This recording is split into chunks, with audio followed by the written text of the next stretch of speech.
Berry roadkill, random bones I'd find, fish scales, ect. It just seemed more respectful than letting them sit there. Especially after it got to the point that buzzards and vultures wouldn't even eat it. What things did you do as a kid that you now realize is extremely weird? Oh man, my favorite bro is back for another story time. How delightful. Hope you're doing well, my man. Since you're already here, can you hit that like and subscribe button? If you do, I'll go ahead and pay off your high-interest college tuition. Anyway, let's start the stories. Found a cat skull buried in the garden, pulled the teeth out and put them under my pillow for what I thought would be easy money. When I was in elementary school, I would use one hand to cover my butt when I showered because I was afraid that a monster would warp through the bathroom wall and attack my butthole. When I was around 8 years old, I liked the way clean towels tasted. Something I really enjoyed was putting a towel over a straw and drinking Kool-Aid through it. My mother wasn't a fan of having white towels covered with red spots, so she put a stop to it pretty quick. When I was around 5, I would basically act like a train and follow the lines on the playground, whilst also using my hands as those little rail things on the wheels, coupling rods. I would also look directly up when it was cold and use my mouth as a chimney. Honestly, it must have looked like I was insane. I used to eat mechanical pencil lead. No idea how I got into that habit, but I think I enjoyed the crunchiness of it. Did it for a little while, but showed a classmate, and she immediately went to the teacher, who then called my mom, who scolded me and told me to stop. Goodbye 0.7 millimeters, you will be missed. In grade 1, we would sit in a group on the floor in front of the teacher while she read us stories. I would sit at the back of the group against a wall and pull my pants halfway down my bum. I liked feeling the cool ground wall against my bare butt. I didn't know that people could see my eyes move and used to have my head in one direction and look with my eyes somewhere else. It wasn't before a girl saw me looking at her and said, "What are you looking at?" I figured that out. I was 7 or 8 years old and my mind was blown. My eyes move. I used to have science experiments in the bathroom sink. Meaning, I'd go to the bathroom and lock the door. Once and I'd make sure the sink drain was shut and then proceed to add every cleaner, chemical, shampoo, etc. under the sink to the sink in hopes of a reaction. Never got one, but it also never stopped me from trying. In hindsight, I probably could have killed myself if I had mixed the wrong stuff. I obviously didn't. I used to stand naked in my bedroom window and try to stay as still as possible so the neighbors would think my parents had had a statue made of me. I would stand in different poses too, so they'd think there were multiple dendronate statues which my parents would rotate around the house.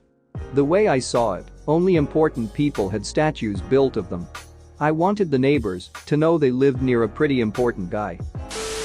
I lived in an apartment building on the 3rd floor and was basically facing a very busy street. The street was called Main Street. Anyway, it was a newer luxury building, so it had long, wide windows. I would always stand on my windowsill and look out. One day I decided it would be a great idea to just get completely butt-ass naked and stand in front of the window and press my naked body on the window. I have no idea what the duck I was thinking. I have no idea who the duck saw me, and till this day I have no idea why I ever did such a thing. Thanks for the likes. Unfortunately, this still isn't the worst of weirdest thing I've done. I've done something that I find so sickening I didn't want to share it with the web. I was a ducked up little girl. I would add several drops of Tabasco to my unsweetened iced tea. I called it Asian tea despite knowing Tabasco and Lipton were in no way Asian. I also didn't like it very much, but made myself drink it so that I could understand the Asian community better. Asian friends I have now are still baffled at the connection I tried to make. Edit. I guess all the obligatory thanks for everyone. I left out one detail because I didn't think this would catch on, but I'd only do this with my red Kool-Aid cup from a set we had that included a red pitcher. Not sure if that changes things. When I was 4 or so, we lived in a flat in the USA that had this massive concrete structure behind it. I've no idea what it was, but at the bottom of it was at least a foot of dank water, trees, etc. I was convinced it was a swimming pool and begged my mum to let me swim in it. "No, absolutely not," she said. It's full of snapping turtles, and they will snap off your fingers. I also wanted to eat all these berries that were on local bushes. No, absolutely not. Those are poisonous. They'll make you very sick and then dead. Clever me, I put the two ideas together and thus spent that summer throwing poison berries into the swamp structure in order to kill all the turtles. 4 years old, stuck on murder mode for 3 months. I used to eat tissues as a kid. My mum found out one day and yelled at me to stop, as any sane parent would do, so I started eating them in secret. Sneaking away with a tissue box to another room to eat a tissue or two. Until one day when I was about 5 years old I had to go to the hospital. I had no idea what was going on, all I knew was that I had trouble breathing through my nose. Before my operation I was in the hospital, and I overheard one of the nurses say that they just needed to remove the excess tissue in my nose. Naturally I thought that the tissues I had eaten had started getting clogged up in my nose, and I never ate a tissue again. I made the realization at 14 that it was muscle tissue in my nose and not the actual tissues I was eating. Edit. I'm glad to learn that I'm not alone with my strange habit.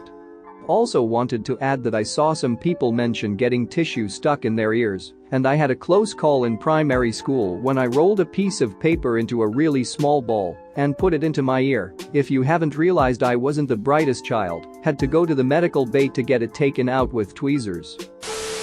When I was a kid, in the 80s, I had very strict teachers. Any form of back-talking or, God forbid, swearing would get you a quick slap and a fast march to the head teacher's office to explain yourself. My teacher once sat me down for a talk, as happened fairly often, which was basically her just berating me. In the middle of this, she suddenly stopped and told me I needed to keep my eyes under control because I had this terrible nervous habit of twitching my eyes when she was talking to me. In actual fact, I was tracing out imaginary swear words with my eyes. Basically, drawing out things like piss off and shut up, tracing the letters with my eyes as if they were right in front of her face. I didn't realize she could see my eye movements. I don't know why. As an adult it's obvious that my eyes were darting all over the place and looking crazy, but child me thought that it was subtle enough that it was unnoticeable and that I was being super sneaky. As soon as I realized she could see it, I stopped, but looking back, probably the funniest part to me now is how much it must have unnerved her. And she never did know the reason for it. To her, I must have just been the weird kid with the crazy eyes. For much of second grade, for some reason, my parents let me pack my own lunch. I had 2 sandwiches of choice. One was what I called a triple butter sandwich. Peanut butter, apple butter, and butter. A little strange, but okay. The other was a lettuce sandwich. White bread, mayo, and a few leaves of iceberg lettuce. I have no idea how they let me eat that for most of a full school year. Edit. Jesus Christ, this got a lot more replies than I thought it would. I have no regrets about the triple butter sandwich. Apple butter, if you've never had it, is pretty delicious, and I'm relatively sure I put butter in there just because it made sense, because they were all butter, right? But it wasn't bad. Apple butter, to answer the frequent question, is sort of like an apple jam. Basically imagine the process for making applesauce, but you cook it down longer, and it gets all caramelized and concentrated. It's great. It's more letting your kid make a sandwich from a little bit of lettuce that I question. I appreciate a lot of people saying it was good parenting because they were making sure I had something I'd eat, but you're being charitable. It was more that they weren't great parents and probably didn't pay attention. I wasn't a fussy kid at all. Unless you tried feeding me asparagus, I'd eat pretty much anything. And to the concerned Redditor who reached out to Reddit about me, that's kind of hilarious. I used to run a purified dust cartel. My school had a sandbox area with eucalyptus trees, and I'd assign workers to throw sand over the trees so that the larger pieces would get filtered out by the bark. The remaining powder was labeled purified dust. Surprisingly, a huge number of kids were interested in buying our purified dust. Our currency was plastic BB gun pellets, and a pinch of dust was worth 5 pink pellets. Different colored pellets had different values, and freshly made dust cost more than old dust. There were even different companies of people creating purified dust at different trees. We'd devise plans to sabotage each other so that our own company could earn more profit. We were basically 6-year-old assholes running a fake cocaine business. Weird times. Edit. For the people asking about what I do now, I'm actually working towards a degree in music performance and education. I immensely enjoyed running fake businesses as a 6-year-old, but I've since realized that I kind of suck at real-world economics. Sorry to disappoint those who expected me to become a successful cocaine dealer.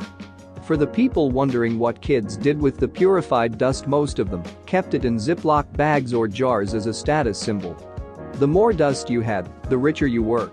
Some kids even decorated their jars with glitter glue or tried to steal dust from other people's jars. Looking back on it, I'm surprised teachers weren't more concerned about the whole thing. Thanks for watching. What did you think of the story time? Let me know in the comments below. If you liked the video, smash that like button and subscribe so you don't miss any more story times.